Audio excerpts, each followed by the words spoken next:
Some might call it OCD or an obsession. Trust me, I'm not OCD. And I could have just left it behind. The world never would have known or cared. It was strictly for the challenge. It's not like I was the least bit mad at the universe for after all that work. Camera speed. Sound production, take one. Hey Glue Troopers, Max and Max's Models here, and today has been, it's been a day. So, I spent a good chunk of the day in the Tarbus working on the cockpit for the 1/35th scale Tacoma Tarhe CH-54. And I have to tell you, if you saw the morning video, you know those fragile parts. Okay, so I figured that was fine. I got them back in, so I was keep building the cockpit. Well, the next thing goes in are the seats. And this kit is very much to scale and does everything the way the real helicopter does. Well, apparently the Tarhe has these frames that come up out of the back, but there's no support underneath the seat. So both of your pilot and co-pilot seats are just two tiny little pins in the back of the chair. So put them in, did that balancing act.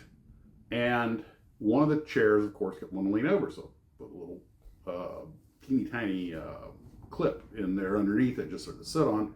Well, apparently when I did it, just kissed that collective that I'd glued back together and it broke. And when I took it off, it broke again. So it was in three pieces, one glued to the floor, two on the table. Well, the T-handle part, which is big, or maybe I should say, it's small, disappeared, couldn't find it. And it had been painted black, so mostly white floor, but still couldn't find it. You know what? I'm just gonna whack that thing off. Take my tiniest pen vise, try to bore out the part that it broke. It didn't actually break it, it popped out because this tiny little pin that goes in there. I mean, this stuff's just microscopic. So I got a piece of wire and used my metal tools and shaped it. I didn't realize this was going to be a metal earth kit. But anyway, when I got it done, I used a little putty, the epoxy, rolled it up, made a little grip for it that, I mean, it's just something that's going to look okay when you look through the glass, so there's something there. And the extra putty, I wound up rolling a ball. I was like, what am I going to do with this? I hate to throw it away. And, I was like, oh, there was something I forgot to do with the stagecoach. And so now the wheel has a proper chock on the stagecoach.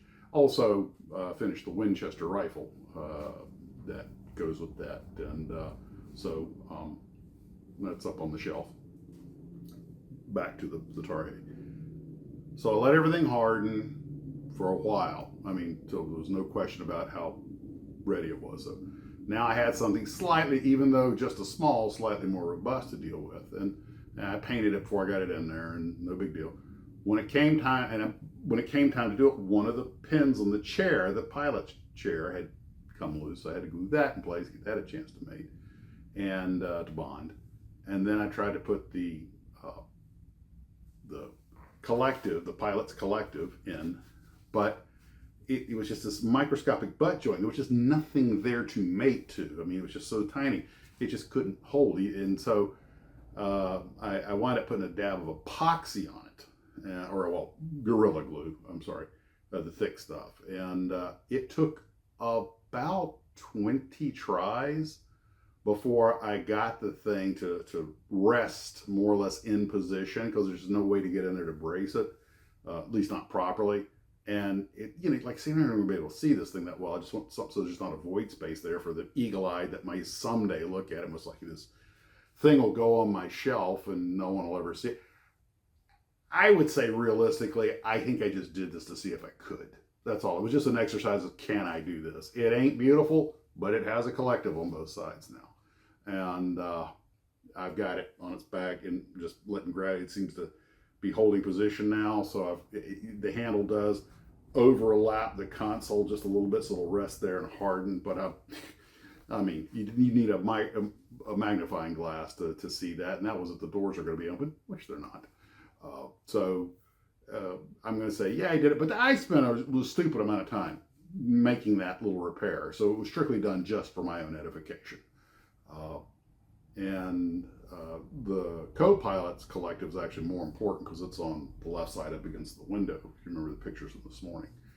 And that you would be able to see. So also, I put a touch of that Gorilla Glue on the co-pilot's cyclic, the control stick that had broken. So because it was just so weak, it's so tiny, there's so little there, and but it dribbled down and made a little bulb.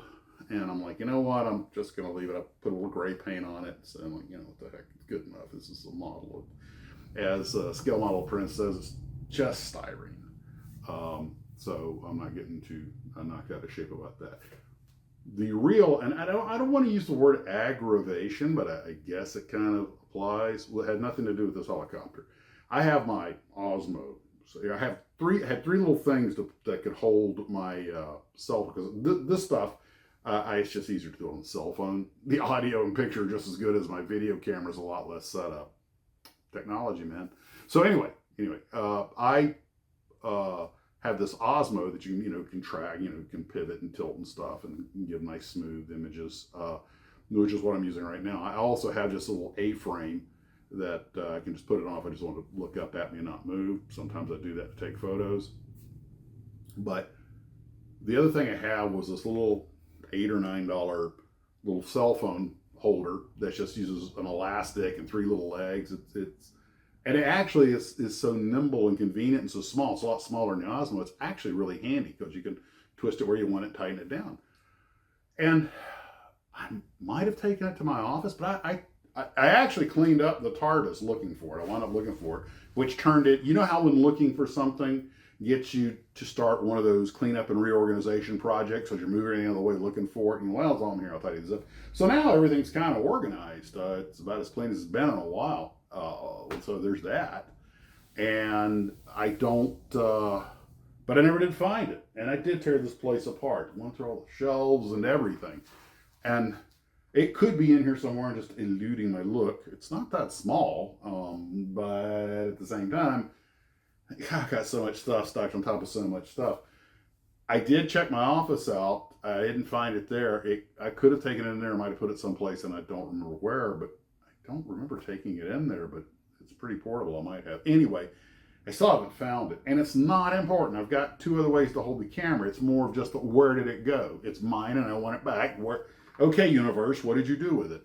And of course, probably a week or a month from now, when I'm not looking for it, I'll pick something up, and ta-da, there it'll be. As we all know, that's how things are. Camera speed. Of course, once I quit looking for it, it was in the office. Camera speed. But anyway, I did make some progress, but I'm not. Oh yeah, one other thing I did on the Tarhe. I had originally painted the instrument panel, I believe, with I think I hit it with some flat black lacquer, but all moving around and getting things on, so that it needed to be touched up. And I just brushed on a little acrylic. Well, when the acrylic dried, it had like lumps in it, and I didn't see those when I put it on. Sometimes you put the paint on, it goes on nice and thick and wet, and then you come back later, and as it's gassed out, these clumps have formed. Probably because most likely you just didn't mix it well enough. I probably had the stuff thin for the airbrush or something, and that never mixes well. It's one of those little things that will just take a second to do that. You put it aside, it turns out you just created 20-30 minutes worth of extra work trying to clean it up. So I grabbed my little electric small scale sander, which I bought because Steve's Model Mania had recommended it, and I got to admit it is handy for a lot of things, especially getting into corners and stuff. But sanded it down, cleaned it up. I had some regular black acryl that was nice and wasn't thinned out for the airbrush, so just painted a layer of that on and let it thicken up. After sanding it and wiping it down, it mostly smoothed it out enough that's going to look okay, but I've still got to hit it with some dull coat when I'm done.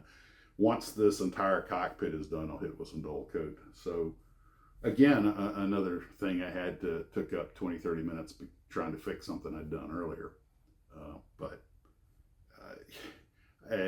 hindsight, the thing is that these instrument panels are black, but they also have that sky gray, and the thing's molded in sky gray, so you only want to paint the part that needs to be black, save you from masking and repainting and everything. So I pre-painted them, but of course when you repaint, you start gluing stuff together, moving things around, sanding stuff down, you lose some of the paint, you try to touch up with a brush, well, maybe it doesn't match. So note to self, make sure if I'm going to do that, pre-paint it with the exact same kind of paint that I'll be touching it up with. Don't use a lacquer spray and then an acrylic and I know this. It's just, to be honest, just laziness. But at least we are making progress. It is slowly coming together. There are a gajillion parts on this kit. I mean, this is going to take a while. I'm not in a rush, but this is going to take a while. And okay. Well, that's that for tonight, guys. You take care of yourselves. Talk to you later. As always, Model 1. Camera speed. Because it has been a constant uphill battle. Did that thing come out of place? No, it's okay. I'm getting freaking schizo over that thing.